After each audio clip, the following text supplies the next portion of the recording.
Obrigado, Ana. Alegria gigante estar aqui sempre. Essa manhã é linda, né? A manhã é tão linda hoje, dia maravilhoso, clima ótimo. Hoje que oficialmente a prefeitura libera os clubes, os parques e as academias na cidade, mais um motivo para a gente se alegrar no coração, saber que está voltando ao pouquinho. Então, é bom demais, bom demais. Estudo, é um estudo incrível, é um estudo, eu diria até um pouco da sequência do que a gente fez da semana passada. Assim, semana passada que teve a oportunidade, a gente falou um pouquinho sobre liberdade do pensar e liberdade do agir.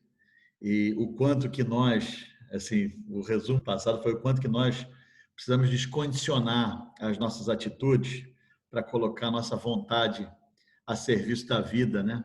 A nossa vontade a serviço de Deus, dessas nossas vozes íntimas que nos chamam, que nos apontam o caminho e que muitas vezes nós interferimos pelas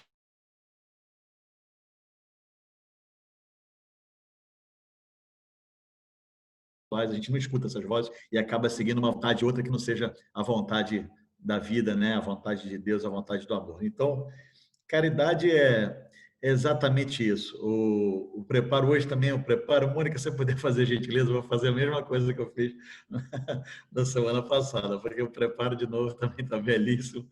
Eu vou começar, a gente vai começar a refletir. Obrigado.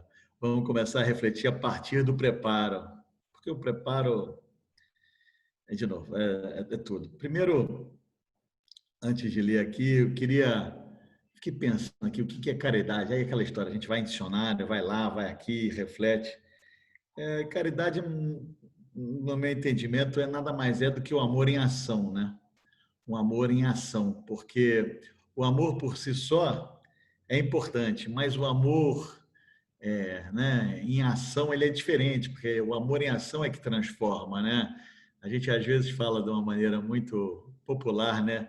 Me diga menos eu te amo e faça mais pelo amor, quase numa consciência de que são nas atitudes, né? Onde mora, nas atitudes onde mora a realidade, né? Nas ações que mora a realidade. Lembrando do Mestre Jesus, de Cristo e de todas as grandes almas que vieram antes e depois dele, foram notabilizados não porque escreveram, não porque falaram, mas fundamentalmente pelo que fizeram, principalmente pela coerência entre o que falaram e o que fizeram. Essa coerência da ação, vamos falar só do mestre aqui, cristã, é que marca a humanidade, né? Que divide o tempo da humanidade. Então, se a gente puder lembrar que caridade é um amor em ação, a gente abre completamente a perspectiva sobre o que é o nosso dever da caridade. Porque muitas das vezes essa palavra caridade, e talvez um pouco pela história das religiões, um pouco pelo entendimento da humanidade sobre o que é praticar a caridade, ela estava meio circunscrita ou circunspecta à religião, a atos religiosos, a atos sagrados, a engajamentos de causas mais nobres. E isso, de alguma maneira, a gente foi acreditando nessa história, né? Porque às vezes a gente fala assim, eu preciso fazer caridade, como se fazer caridade for num lugar específico ou exige um contexto específico para a ação. Quando, na verdade, vamos voltar de novo ao Cristo, porque a doutrina espírita é uma doutrina cristã. Então, portanto, a gente sempre lembra do Mestre. Jesus não fundou nenhuma religião e Jesus não precisou em nenhum momento de nenhuma condição exterior, principalmente exterior, e das circunstâncias para que ele agisse com amor, agisse com caridade. Isso é muito interessante, porque a gente vai ver lá depois, na hora que a gente entrar no estudo mesmo, antes do preparo, a gente vai ver como há esse descondicionamento entre eu preciso estar num lugar para ser bom, para fazer o amor acontecer, ou não preciso. Isso é mais para frente. Mas vamos lá. Vamos começar aqui o preparo. Olha lá. Sem a caridade do trabalho para suas mãos, o seu descanso pode transformar-se em preguiça. cara, como o trabalho realmente nos ajuda a aprender a amar, né? Quanto que o trabalho é a ferramenta talvez a mais importante de todas. Sem o trabalho, que é o amor em ação, porque amar dá trabalho e tudo dá trabalho. É, é, eu costumo brincar que a fórmula do trabalho, a gente nem lembra, mas isso é na época lá de vestibular, idas de vestibular. A fórmula do trabalho é força vezes massa vezes deslocamento. Então, é assim, tem que ter uma força, porque a gente está empurrando uma massa para fazer o deslocamento. A gente está se movimentando. Então, o trabalho exige a vontade, né? Exige a gente colocar a nossa vontade à disposição disso aí. Então, trabalhar e amar talvez sejam duas palavras muito sinônimas. E aí ele continua, sem a caridade da tolerância, o seu trabalho seguirá repleto de entraves. Olha que interessante isso. Sem que a gente abra espaço. E aí, de novo, olha como o amor e caridade, então, como a gente pode substituir essa palavra caridade pela possibilidade de amar, né? Sem a possibilidade de tolerar, sem a possibilidade de você se manter aberto, e é disso que se trata, amar, é a gente também se manter aberto à vida, sem tolerar, o seu trabalho seguirá repleto de entraves. O nosso dia a dia vai se tornando insuportável. Insuportável. Porque a tolerância é uma maneira de perdoar as nossas limitações, de perdoar as limitações do próximo. Então, ele fala aqui, André Luiz, que é muito importante que nós imprimamos caridade na tolerância, porque senão a vida vai ficando cheia de entraves. E essa é muito interessante. Entraves assim, que são aqueles obstáculos que nós mesmos vamos nos colocando. Ou mesmo que a vida nos coloque, mas a gente consegue retirar esses entraves, na medida o quê? Que a gente tolera, perdoa e continua a caminhar. É o amor em ação. Voltando aqui, sem a caridade da simpatia para com os necessitados de qualquer procedência, suas palavras de corrigenda serão nulas. Por quê?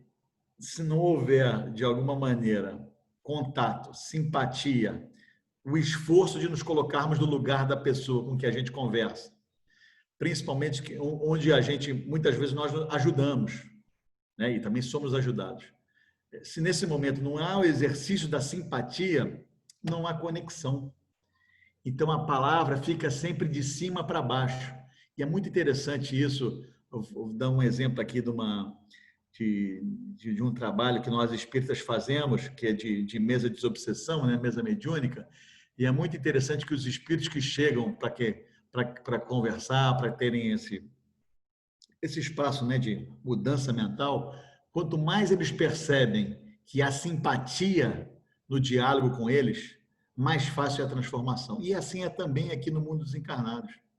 Quando a gente está falando com alguém de cima para baixo, e é tão comum a gente falar de cima para baixo, cheio de certezas, né? Com uma escuta programada, com uma escuta ansiosa.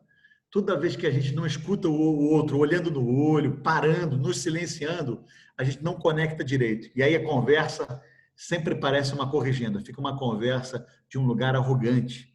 E aí você fala, puxa, eu tentei ajudar aquela pessoa, e a pessoa me entendeu muito mal.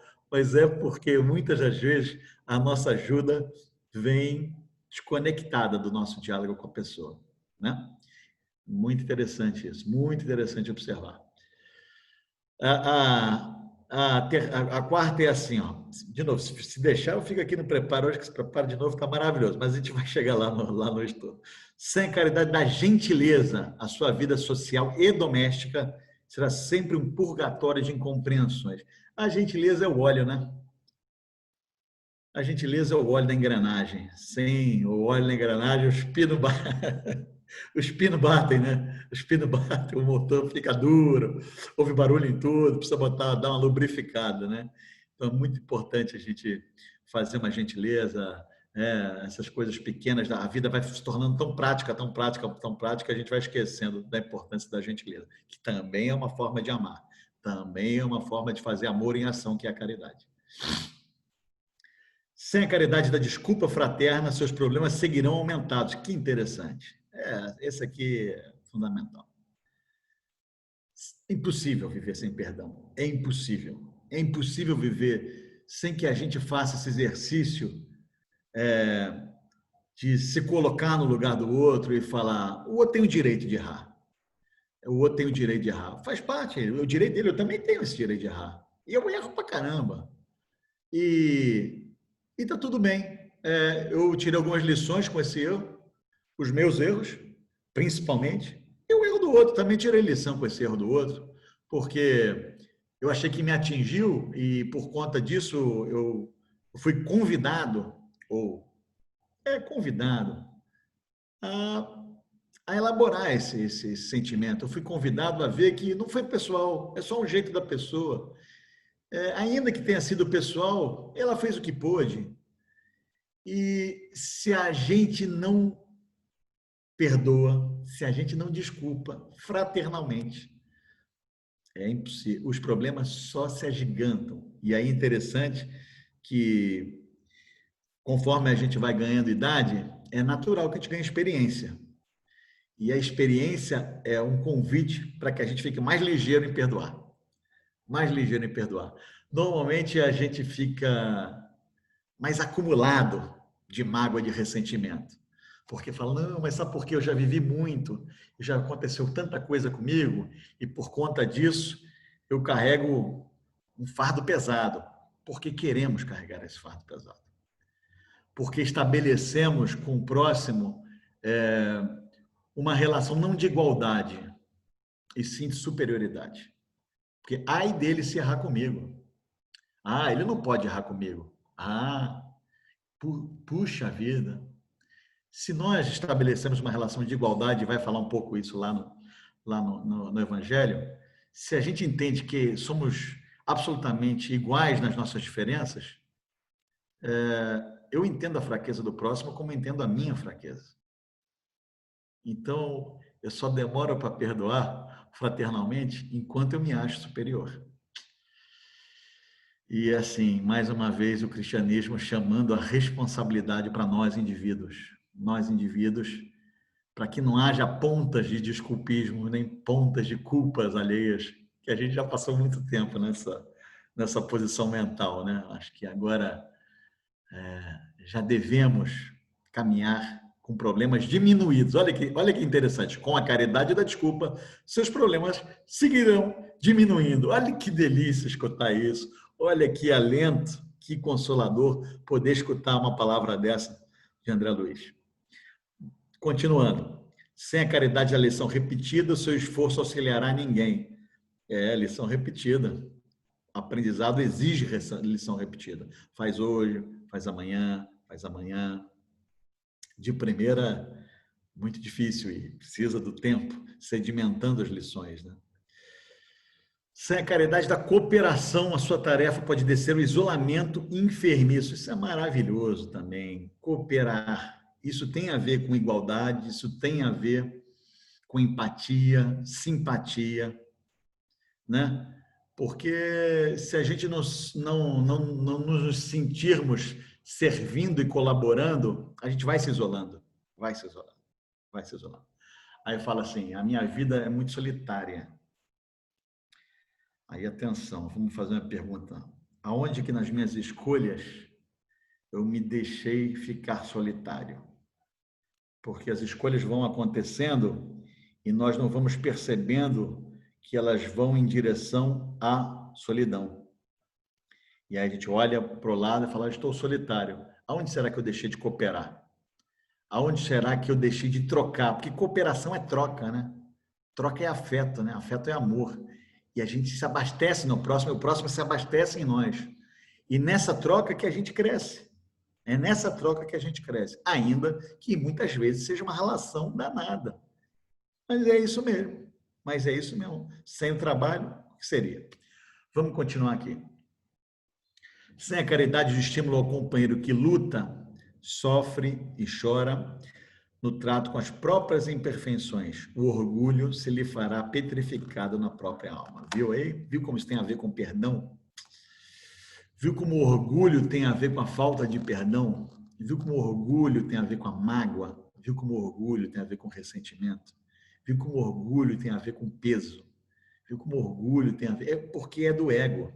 É do ego. Quando ele fala aqui, ó, estímulo ao companheiro que luta, sofre e chora no trato das próprias imperfeições. O outro errou. A proposta cristã, cara, mas a qualquer momento da vida de Jesus que a gente pega, a qualquer momento, ele sempre está estendendo a mão ao auxílio, ao sofrimento e ao choro de quem está em contato com as sombras. Com as sombras. Ele nunca falou, viu aí? Viu aí? Agora chora aí, se vira aí, porque, pô, você procurou, né? Você procurou, agora colhe aí, pô, colhe aí. Isso é uma visão ainda rígida de um amor muito condicionado, muito condicionado. Um amor do toma lá da cá. O amor que enquanto você cumpre os meus caprichos ou cumpre os meus desejos, eu te amo. No momento que você não cumpre mais os caprichos dos meus desejos, eu não te amo mais. Aliás, eu quero até você longe. Então, mantermos abertos para que a gente possa ajudar o próximo, e o próximo mais próximo, marido, mulher, filho, trabalho, próximo mais próximo. No momento de dificuldade do outro, a maioria bica, poucos estendem a mão. Porque a maioria quer se vingar, poucos querem perdoar. E nos incluímos nessa maioria, porque os nossos ímpetos ainda são, na maioria das vezes, de guerra, de conflito, e não de paz. A paz é algo que estamos no caminho, né, a conquistar. Sem a caridade do auxílio incessante aos pequeninos, a vaidade viverá fortalecida em espírito invigilante. Não são nas grandes causas, que também são importantes as grandes causas, mas no auxílio do pequenino, no pequeno auxílio, a vaidade viverá fortalecida, né? Então, muito cuidado, a gente tem que ficar muito atento com isso. Sem a caridade do entendimento amigo, a sua franqueza será crueldade. Olha isso aí também. Quantas vezes um amigo fala, não, mas me fala a verdade aqui, me diz aí o que eu devo fazer. E a gente, do lado de fora, né, emocionalmente não está envolvido naquela vida, estamos do fora, e aí usa do discurso da franqueza, da amizade para dar-lhe uma porrada assim, você fala, em troco de quê? Ah, mas é porque ele pediu ajuda e, para ser sincero, eu sou assim, sou sincero. É vaidade, né? Dá para falar a tua percepção da realidade com mais carinho, até entendendo a dificuldade do próximo. E já finalizando, e aí eu acho que essa última frase, penúltima parágrafo, para mim é tudo que eu estudo de hoje. Sei que a gente já está no meio do estudo, mas é tudo que está no estudo de hoje. Sem a caridade do concurso desinteressado e fraterno, as suas dificuldades crescerão indefinidamente, ou infinitamente também, que é sinônimo. Isso quer dizer o seguinte, enquanto a proposta do nosso amor for uma proposta interessada, as dificuldades continuam a crescer. Enquanto o amor for meio e o amor não for fim, todo mais será difícil praticar. Todo mais. Porque o amor como fim, ele abre espaço para tanta coisa, tanta possibilidade. O amor como meio é só um instrumento, mais uma vez, para a gente chegar aonde a gente quer e não onde a gente deve. Quantas brigas nos lares poderiam ser evitadas se a gente começasse a descondicionar o toma lá da cá? O toma lá da cá. Quantas ilusões criadas pela nossa própria psique, quantas transferências emocionais nós carregamos nas pessoas que vivem conosco, quantas expectativas nós carregamos simplesmente porque nosso amor é exigente. olha, eu fiz tudo por você, mas você não faz isso por mim. Ué, mas quem ama espera retorno? Ou o retorno é o próprio amor? Eu estou falando, gente, isso, repetindo as palavras de Jesus, as palavras de Paulo, as palavras, isso não é insight nosso, não, isso é o insight do Evangelho. Não? Então, como fazer para descondicionar essa atitude animal? Animal não, porque os animais, talvez sim, uma atitude ainda primitiva, de um sempre agir esperando um retorno, que talvez seja uma forma de insegurança, né? Uma forma de insegurança, por isso que a gente quer, foi o que tem a ver com a palestra passada, né? A gente quer ficar no controle, a gente quer que a vida seja do nosso jeito, por isso a gente quer condicionar tudo. Tudo tem que estar condicionado, e quando sai do condicionamento, é porque eu não amo mais. Então, tem que encontrar um outro objeto de amor que esteja em linha com os meus projetos de controle e com meus projetos de vida. Porque se a pessoa não está mais, eu não a amo mais. Porque o meu amor é condicionado. E aí ele termina aqui, dizendo que sem a caridade em nosso caminho, sem o amor em ação em nosso caminho, tudo se converterá em inquietude, sombra e sofrimento. É verdade. Porque tudo se arrosta, né? Tudo fica arestoso, né? Tudo fica com aresta. O convívio fica difícil, né? A vida fica pesada. A gente leva tudo a sério. Rigidez. Quando o amor é exatamente o oposto disso. Né? Possibilidade, flexibilidade, inclusão, reconsideração, recomeço. Por isso mesmo, adverte nos Evangelhos, fora da caridade, ainda ele coloca bonitinho aqui, né? Ou fora do amor, não existe realmente salvação. Muito bem, gente. Tudo bem até aqui? Todo mundo escutou, não caiu nada, ficou tudo certinho. Podemos continuar para a próxima etapa aqui? Tudo bem, Cris. Então, tá bom. Obrigado, Greg. Então, maravilha. Agora, já, só para me organizar com o tempo, quanto tempo eu tenho mais? Mais uns 15 Você ainda minutos. tem uns 16 minutos. Maravilha, tá mais do que suficiente. Agora, aí a palavra do Evangelho é assim: fala que a gente, fora da igreja não há salvação, fora da verdade não há salvação.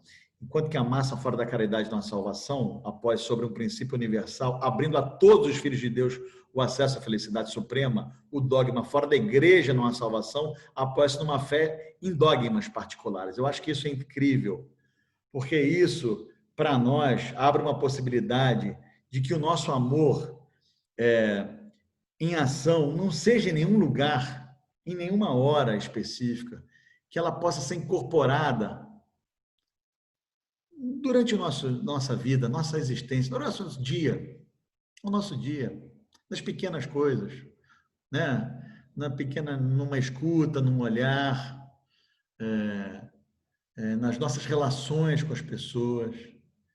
E isso é interessantíssimo, porque nós que somos almas ainda tão conduzidas pela culpa, né? Tão preocupadas com essa coisa, com esse canto de parede chamado culpa, saber que a gente pode praticar a caridade, que é praticar o amor em ação em qualquer momento, em qualquer lugar, inclusive quando eu estou em silêncio, porque o silêncio é uma grande forma de caridade, e muitas das vezes, é maravilhoso, é libertador. É libertador, porque fala, caramba, então eu posso, pode, deve. E aqui, esse primeiro parágrafo, ele fala disso, cara. Não se preocupe em dogmatizar a caridade e o amor. Pelo contrário, dogmatize. Você imagina que Jesus viveu junto aos ladrões, às prostitutas, às pessoas doentes, às pessoas de má vida, aos prisioneiros, foi crucificado no meio de dois ladrões. E porque entendia que lugar melhor para nós amarmos, senão onde há o sofrimento e a dor. né? Então, que a gente possa compreender melhor isso. Agora, que a gente também compreenda que isso não será uma caminhada de muitas flores. Essa é uma caminhada de que exige renúncia, né? Estudando aqui sobre como colocar o amor em ação de uma maneira prática. Renunciando lá o ego, né? Porque a gente falou lá na palestra passada. Enquanto nós não tivermos ainda, enquanto há dúvida entre o prazer e o dever, falar mais alto pelo prazer, ainda vamos estar na agenda da não renúncia. E renúncia, aí eu peguei no dicionário, olha que linda, abdicação do direito de agir. Olha que interessante. É um direito de você agir como você quer. É um direito. Aí você age só pensando em você, o amor, ele adoece. Ele adoece. Isso não quer dizer, gente, em absoluto, que nós devemos nos anular. Muita atenção com relação a isso, porque gostamos de um extremo. Gostamos de um extremo. Aí a gente acha, não, então agora eu só vou me devotar ao próximo. Cadê o amor próprio? Cadê o amor a Deus? Amar a Deus sobre todas as coisas e o próximo como a si mesmo, né?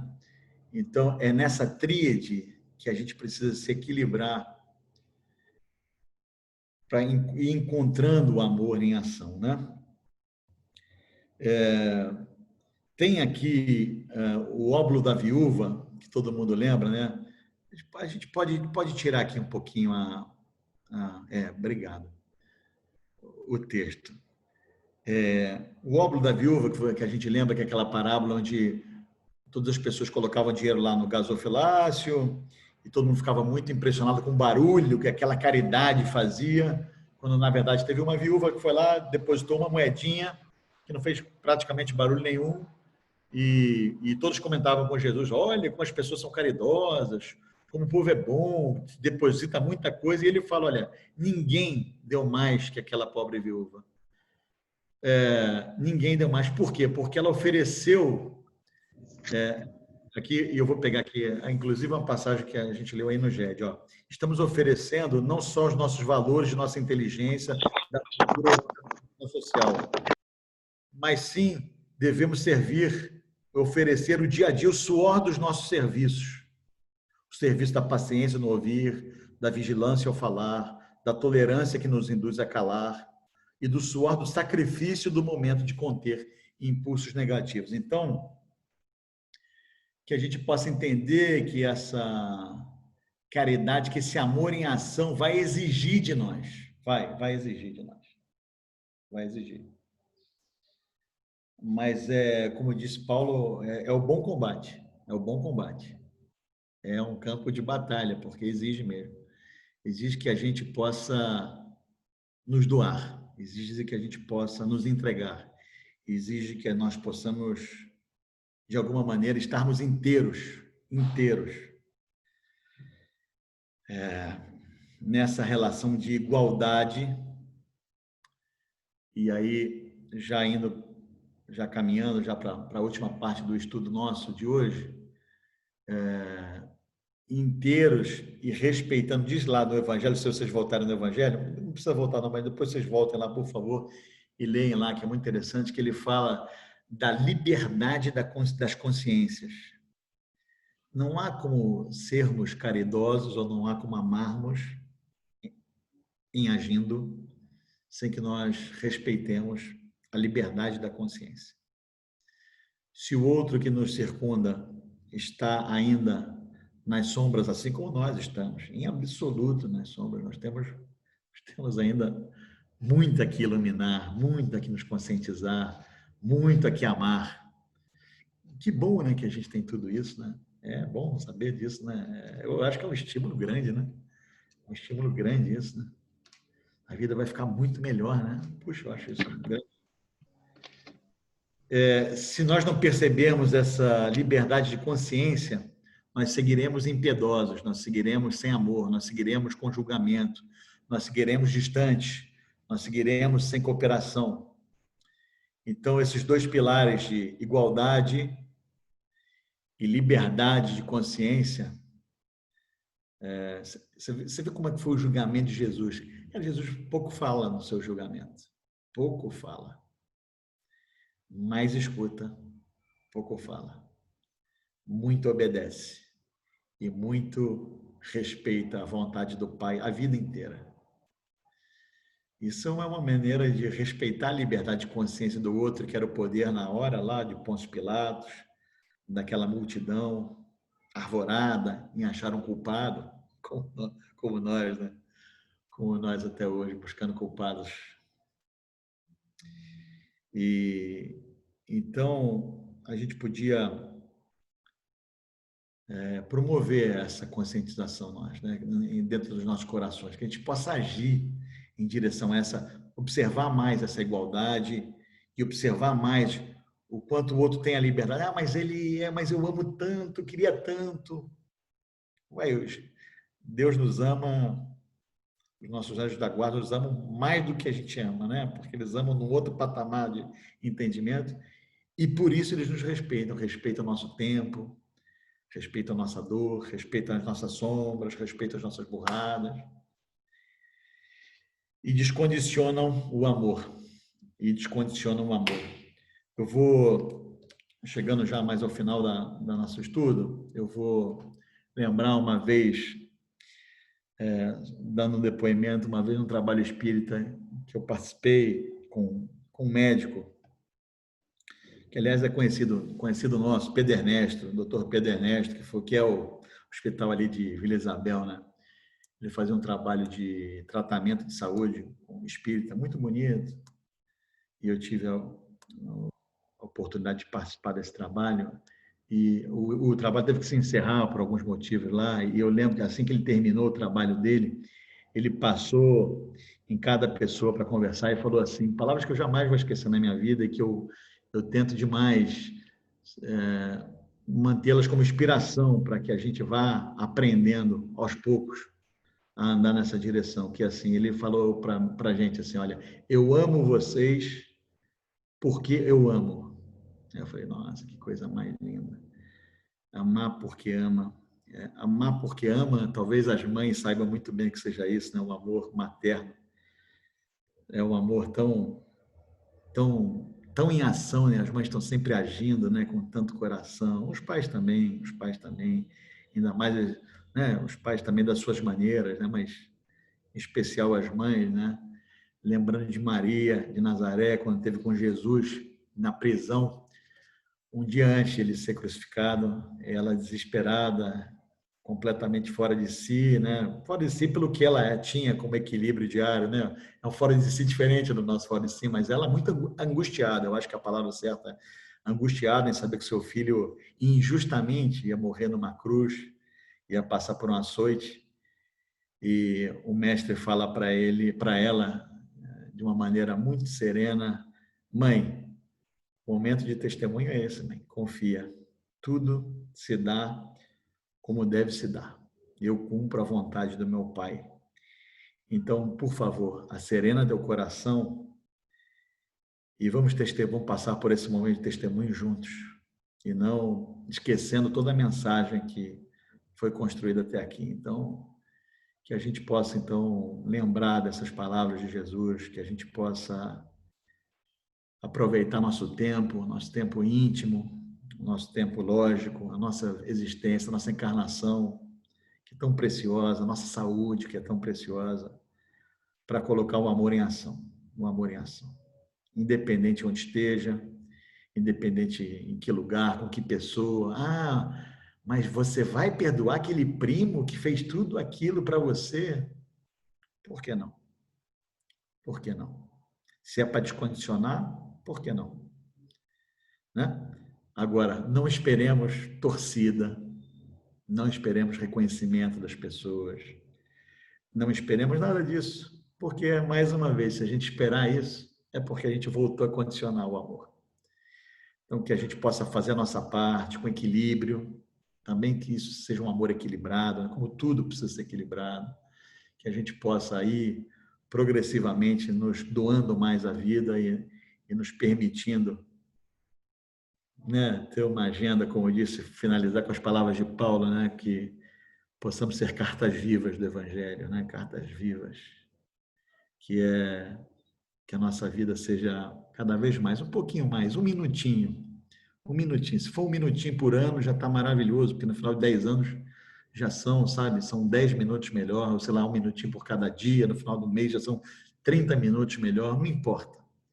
Que a gente possa investir no amor, porque nesse amor descondicionado, porque ele é a lei que rege o universo, é a lei que rege o universo. E a gente está em sintonia com a lei que rege o universo, é estar em sintonia conosco, é estar em sintonia com Deus e estar em sintonia com o próximo. Muito obrigado, que tenhamos um sábado de muita paz. Agora que terminamos esse estudo, todos ouvem? Sim, Sim, Ana, ouvimos bem. Tá bom, obrigada. Bom, quando a gente finaliza o estudo, quem está na direção costuma